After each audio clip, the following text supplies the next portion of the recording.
Hey team, I had really good question from one of the clients.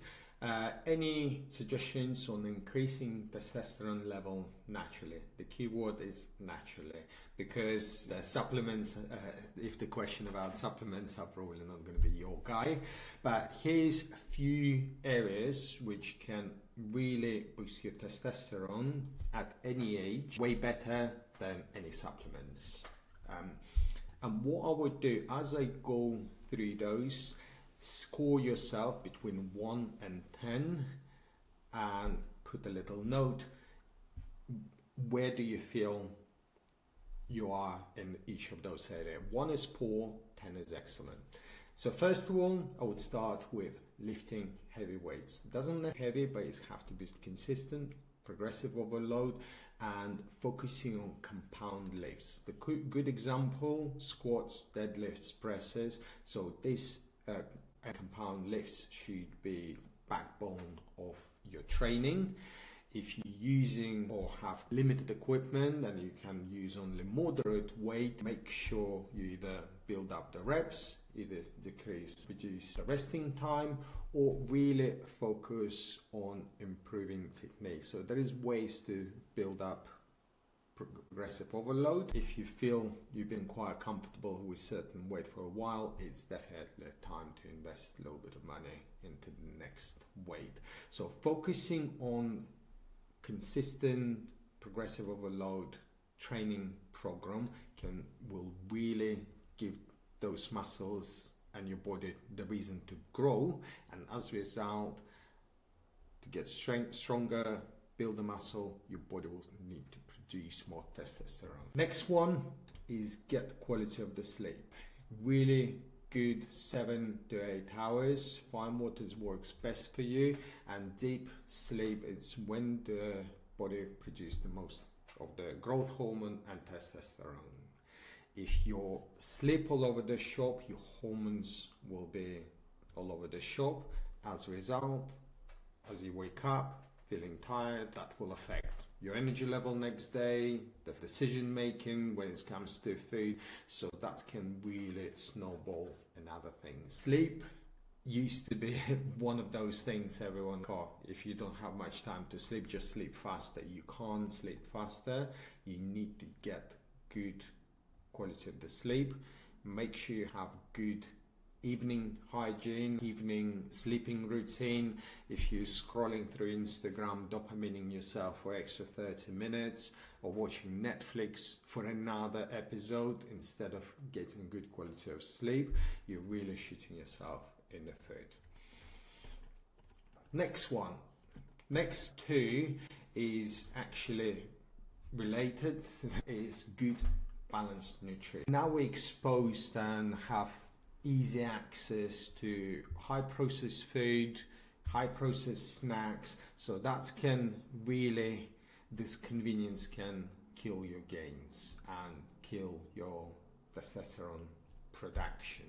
So that's why going back to the basics, going back to the simple ingredients can really help you with that. When it comes to healthy fats, make sure you have some eggs, avocados, olive oils, nuts, fatty fish. So all that, you get good amount of healthy fats. When it comes to protein, beef, chicken, shellfish, again, one thing to remember, you can't out-train the bad diet. Even the healthy food, we can overeat it. So make sure you have good understanding what sort of calories in each of your portions. So some tweaks and adjustments, and if you do so anyway, if you start tracking for a short period of time, make sure so at least 30% of your calories coming from the protein. The rest 70% we have plenty for fats and healthy carbs. So if your score again in each area, where do you feel between 1 and 10? How on point when it comes to your nutrition?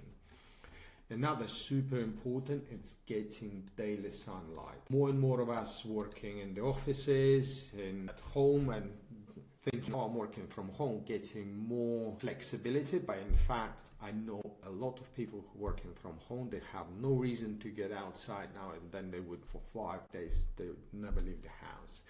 And vitamin D, direct sunlight, is linked to testosterone level. If you're not getting exposed to the sun, that will be really, really low. You can supplement, but again, the much easier would be getting 20, 30 minutes walks in the sun. Even if it's not sunny, you still get this vitamin D. So make sure you're getting outside every single day. I'll the metric of 10,000 steps, but it doesn't have to be that. You can build up and just focus on how long you're going. Do you get daily walk at least 20 minutes? If yes, happy days, we can build up. Stress level. We live in a stressful world. We have to make a lot of decisions through the day when it comes to choosing what I'm gonna eat, pick up kids, driving the car, stuck in the traffic, or being stuck in the meeting, stressful job, a lot of pressure. All that will spike your cortisol level. Higher cortisol level, lower testosterone level would be. So managing stress level can really make a huge difference. I'm not yoga guy or meditation guy, but I do use walking as one of the ways to release the stress, reduce the stress and control the stress. So that's why the walking is an important part of my day.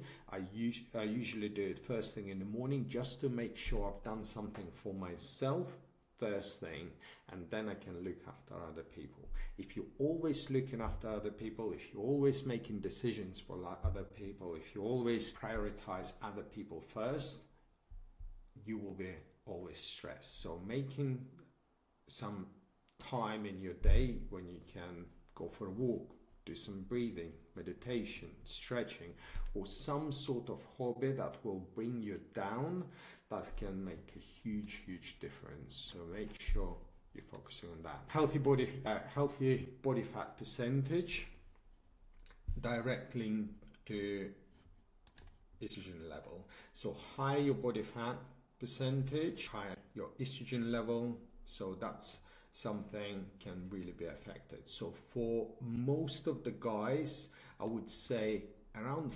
15% body fat is desirable or healthy level. For most of the women, around 20 mark.